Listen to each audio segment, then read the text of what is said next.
This is a response to some of the points made in Joe Schmidt's video, Phasors, Neoplatonic Proof and Analysis. Before I begin, I wanted to make sure I'm clear that what I am trying to do here is not a point-by-point rebuttal of Joe Schmidt's nearly 2-hour-long video. This is also not necessarily a defense of Phasors' position. I recognize that Joe was specifically attempting to analyze Phasors' proof, but I personally don't care about whether Phasors' proof is correct or not. What I do care about, however, is whether the argument from composition, broadly speaking, works. So what I want to do here is use Joe Schmidt's video as a jumping off point to present some ways that an argument in this vein of reasoning could work, rather than a rebuttal of Joe's position on Phasors' argument. This is rather a way of presenting the argument in light of Joe's critiques. So the first point I want to make is regarding composition and dependency relations. So I've quoted St. Thomas Aquinas before on this, and I'll do it again here. Aristotle, therefore, thus shows the cause why no mobile moves itself. It is because there cannot be a first mobile whose motion does not depend on its parts any more than the first being can be a divisible. For the existence of any divisible depends on the parts. Hence, this conditional is true. If the part is not being moved, neither is the whole. Just as this one is true. If the part does not exist, the whole does not. Now, Joe argues that a dependency does not necessarily imply a causal dependency. So how do we move beyond a mere dependency here to show a causal dependency? Aristotle himself, in the same section St. Thomas Aquinas is commenting on above, presents a very helpful line of reasoning. If it has not the source of its motion in itself, it is evident that it is moved by something other than itself.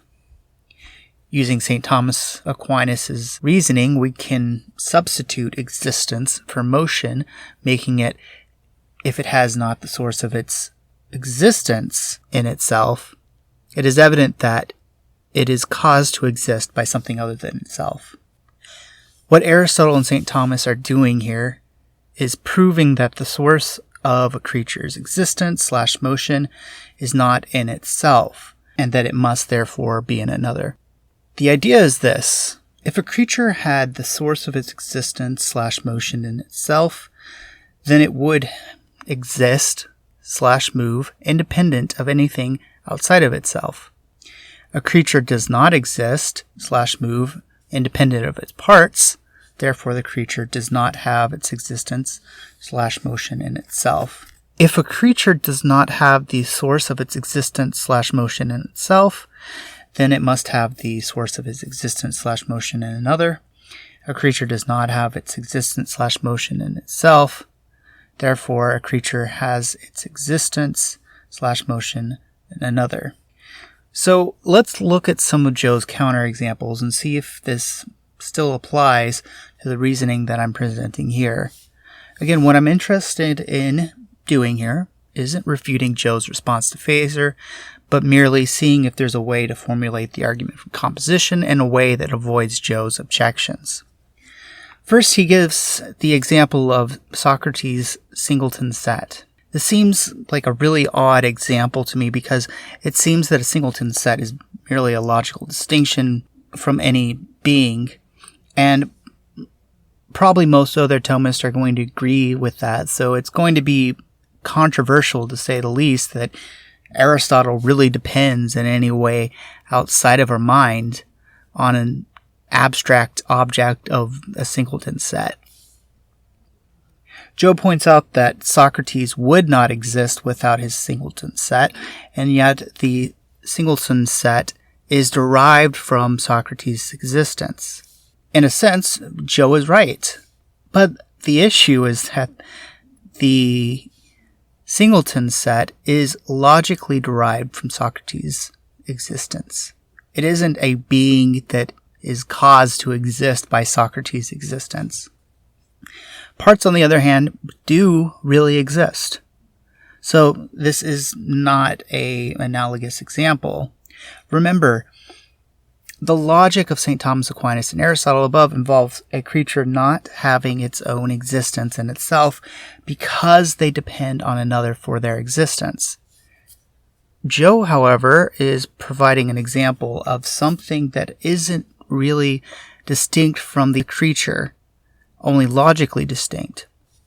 The force of Joe's argument is that if we conclude that Socrates depends on his singleton set in a causal way, this would contradict the fact that the dependency relation seems to be the other way around, since the singleton set concept is logically derived from Socrates' existence. But if we are using St. Thomas and Aristotle's reasoning, this example simply does not apply, since Socrates and his singleton set are not really distinct. So this counterexample does not work against Aristotle and St. Thomas's reasoning, and it probably doesn't work against Phaser's reasoning, but again, I will leave that to Phaser to defend.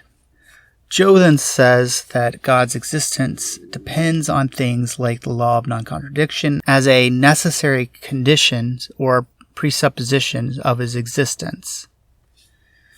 But this is simply not true. For Thomists, anyway. As St. Thomas Aquinas said, by nature our intellect knows being and the immediate characteristics of being as being, out of which knowledge arises the understanding of first principles. Of the principles say that affirmation and denial cannot coexist, the opposition between being and non-being, and other similar principles. For Thomists, the law of non-contradiction is logically derived from being, and of course, God's essence is being. The law of non-contradiction is not presupposed as a condition for the possibility of God's existence, but the logical source of this law is God's essence. In other words, the principle of contradiction is merely logically distinct from God's essence, and so this counterexample does not work against St. Thomas and Aristotle's reasoning. For the same reason, the previous counterexample doesn't work. Joe also claims that there is a sense in which parts depend on their wholes, and this is absolutely true. Parts depend on their wholes for their unity, for the fact that they are parts of the whole. But there is still a sense in which the parts can continue to exist even after separate from the whole.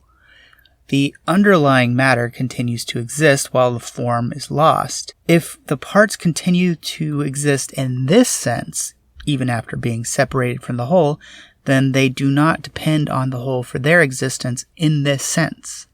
And if the whole would cease to exist, if the underlying matter ceased to exist, then the whole is not its own source of its existence.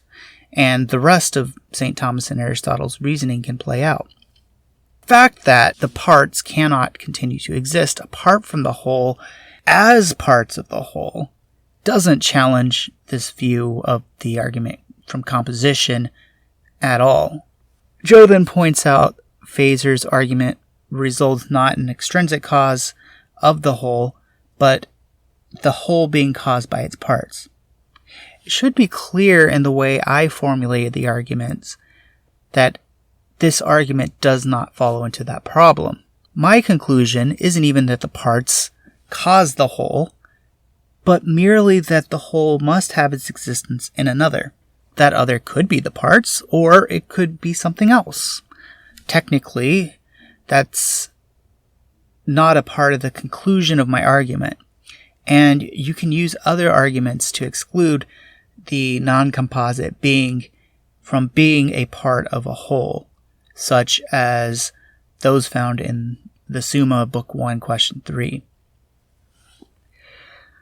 So that's all I wanted to address here. Again, all I wanted to show is that the argument from composition does still work, at least using basic principles we get from Aristotle and St. Thomas Aquinas.